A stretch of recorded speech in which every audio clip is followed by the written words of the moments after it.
Out of all the negative character arcs, the corruption arc is probably the easiest to recognize. This is the good person gone bad story, where a character starts out morally upright and genuinely believes they are doing the right thing, but ends up fully corrupted by the end of the story. Welcome to the Write It Scared podcast. I'm your host, Stacey Fraser, a formerly repressed creative soul turned fiction writer, story editor, and author accelerator certified fiction book coach. At Write It Scared, we tell the truth about why writing a novel is so hard by acknowledging that most writers grapple with two stories: the one they want to put on the page to the best of their ability, and the often subconscious internal story that prevents them from doing it. This show is designed to help you identify and rewrite the internal narrative holding you back while you discover and write the story you want to tell and learn all the tools to help you do that successfully. Join me each week for a new episode where we'll talk about writing to deepen our understanding of the craft and of ourselves as writers. Writing a novel is an inside job that we do not do alone. Welcome to Write It Scared. I'm glad you're here. Let's dive in. Hi, writer. Welcome back to the Write It Scared podcast. I'm your host, Stacey Fraser, and today we are going to dive into the final negative character arc that we have yet to cover, the corruption arc. And just as a quick refresher, a negative character arc is a type of character transformation where the character's story ends in failure, defeat, or a morally compromised state. So there's no happy ending here. These are tragedies, dark cautionary tales that often leave us feeling unsettled. They carry a pessimistic tone, but they are incredibly powerful and emotionally resonant. So even if your protagonist doesn't follow a negative arc, understanding how these arcs work is still useful. They can shape your side characters, antagonists, and even help you craft the emotional backstories that influence your protagonist's world. So there are 3 types of negative arcs: disillusionment, falling, and corruption. And we've already covered the disillusionment in episode 46 and the falling arc in episode 48. So I will link to both of those in the show notes. So what's a corruption arc? Out of all the negative character arcs, the corruption arc is probably the easiest to recognize.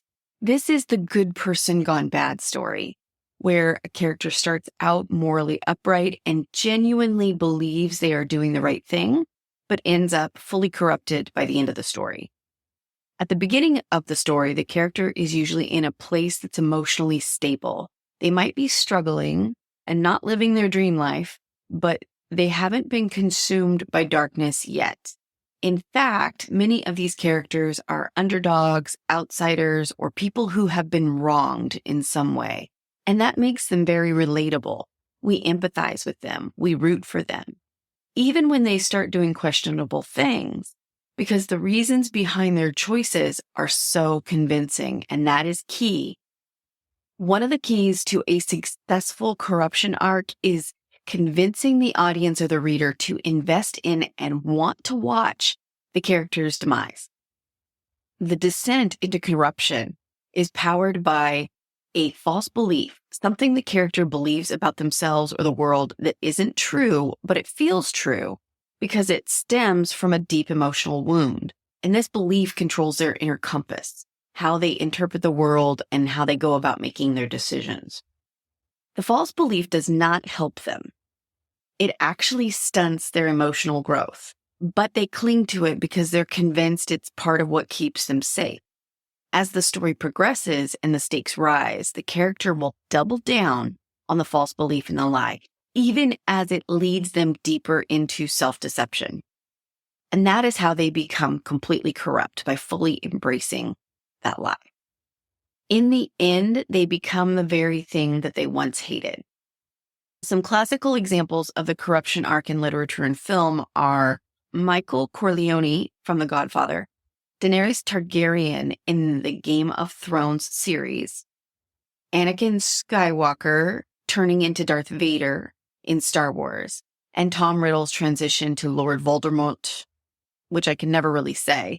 So we'll just say, he who shall not be named, in the Harry Potter series by J.K. Rowling. But today we're going to look at a different example, one that feels disturbingly real, at least to me, and that is Walter White from the hit TV series Breaking Bad. So major spoiler alerts here. If you have not seen Breaking Bad and you want to, you're going to want to hit pause and come back to this later. So why Walter White? Well, for me, what makes his story so compelling is he starts out as somebody that could be my next door neighbor. He's not a fantasy hero or a mobster. He's just an ordinary guy in an extraordinary situation with an extraordinary skill set. And that makes his fall fascinating and chilling, and I couldn't stop watching it. And so we'll walk through Walt's corruption arc using story structure to track how his internal beliefs and external conflicts combine to unravel him and twist him into somebody that's unrecognizable. But first, let's take a quick moment to zoom out and talk about story structure, specifically how it helps to shape a character's corruption arc. In its simplest form, story structure is divided into 3 parts: beginning, middle, and end. And the beginning, which we often call Act 1, is our setup, and it covers the first 25% of the story. The middle, which we call Act 2, covers the character's descent and transition into accelerating fully into their corruption. And this covers from 25% to 75% of the story. And then the end is our third act, and this is our resolution or the collapse and the consequences of the decisions that have been made. And this covers the last 25% of the book. So in this framework, the corruption arc is going to follow a steady decline. The character is going to begin in a stable and moral place. They will face an event, which we call the inciting incident, that is the first bit of conflict, and it disrupts their normal life. And because of that, they make choices and come to this moment called the first plot point, or break into 2 if you're a Save the Cat fan. I call it the choice to jump into the second act. And it sets them on the path of no return. By the middle of the story, this is where they fully commit to their lies, and they often make a chilling and irreversible choice. From there, they spiral downward as their belief system corrodes, and then at the climax, they make a final last grab for power or control, and it ends in destruction. And the resolution will show the wreckage of their journey and the consequences of their decisions. So let's see this in action with Walter White's corruption arc. Okay, let's go back to Walter White, and we will watch him go from a mild-mannered, repressed family man to a kingpin drug lord with no moral compass. And so in the beginning of the story, our first 25%, the first act, the setup, Walter White is depicted as a very intelligent, very capable person who is a high school chemistry teacher, but he's very underappreciated. He works 2 jobs. He can't make ends meet. His wife, Skylar, is pregnant, and his teenage son has cerebral palsy. And then Walter gets a devastating diagnosis. He has terminal lung cancer. And Walt's emotional wound is rooted in a belief that he has failed to live up to his potential. He walked away from a company that became a $1 billion success, and now he is stuck washing cars and teaching kids that don't care. And his false belief could be seen as, I'm a failure, and the only way to redeem myself is to provide for my family. And that belief is also tied into a fatal flaw, which is pride. When Walt is offered some financial assistance from his wealthy former colleagues, he refuses. And instead, he decides to make meth to support his family before he dies. So the inciting incident in Walt's story is kind of a 2-punch combo. And sometimes the inciting incident is also called the catalyst. So for Walt, what we have is the terminal cancer diagnosis and also a realization, which comes from his brother-in-law, who is a DEA agent, that the meth business is insanely profitable. And because of that, Walt reconnects with Jesse Pinkman, who is a former student, and Walt knows that he is a small-time meth cook. And Walt forces him into a meth cooking partnership. And this sets the story in motion, and it leads to the first turning point in the story, the first plot point, where Walt kills a man to survive, which horrifies him, but also awakens something dark inside of him. And it is that moment, it kicks off the rest of the story. We now have our character in a new world that is upside down from where they started. So this is our beginning of the descent. And we're now fully in that second act. Walt is making meth, and he adopts the alias Heisenberg, which is meant to protect his identity, but symbolically, it's the beginning of his transformation. And he tells himself that he is still a good man. He's just doing bad things for the right reasons. He needs money to secure his family's future. But he's lying. He's cooking meth. He's manipulating his partner, and he's keeping secrets from his wife. And so this is where the false belief begins to really root deeply. Walt's still claiming this is all for his family, but his actions are increasingly about control, pride, and the ego. Then we come to this middle moment of our story. The midpoint represents a massive shift. And for Walt lets Jesse's girlfriend die because she is a threat to Walt's control over Jesse. And in this moment, he abandons all morality in favor of power. Her death is not about Walt's self-defense. It is calculated. And in a corruption arc, the midpoint is often where we see a character make a shocking and irreversible decision that signals they've crossed another line, and this is a point of no return. There is no coming back from it. From here, their descent into corruption accelerates. And that's exactly what happens to Walt. So he starts to eliminate his rivals. He continues to manipulate Jesse even more. He grows his meth operation into an empire. Despite already having more money than he could ever use, he becomes bolder and colder, and he fully embraces the identity of Heisenberg. And in the series, we see this as he dons a fedora and black sunglasses, and he carries himself as a completely different person than he did in the beginning of the show. And now we come to our third and final act, which is our collapse and the consequences of decisions. So eventually everything unravels. Walt's brother-in-law, who was the DEA agent, discovers Walt's secret. Jesse turns against him, and Walt orders a massacre that eventually leads to Hank's death. Hank, who is his brother-in-law. His family turns on him, and his empire collapses. So this is the all is lost moment, or also what is known as the third plot point, or break into three if you're a Save the Cat fan, all the same.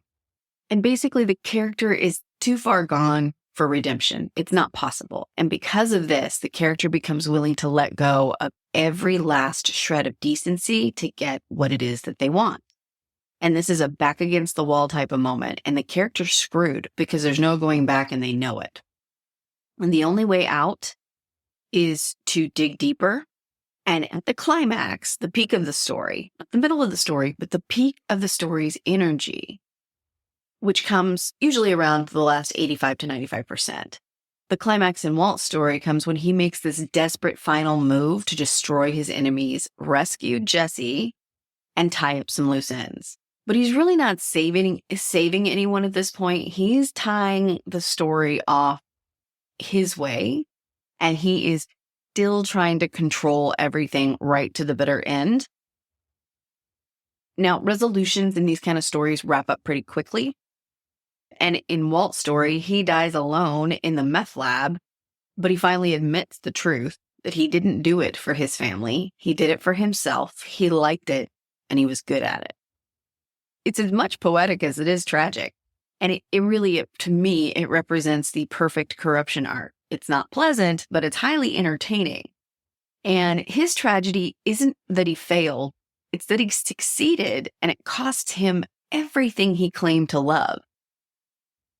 His entire journey is about self-deception and the cost of ambition.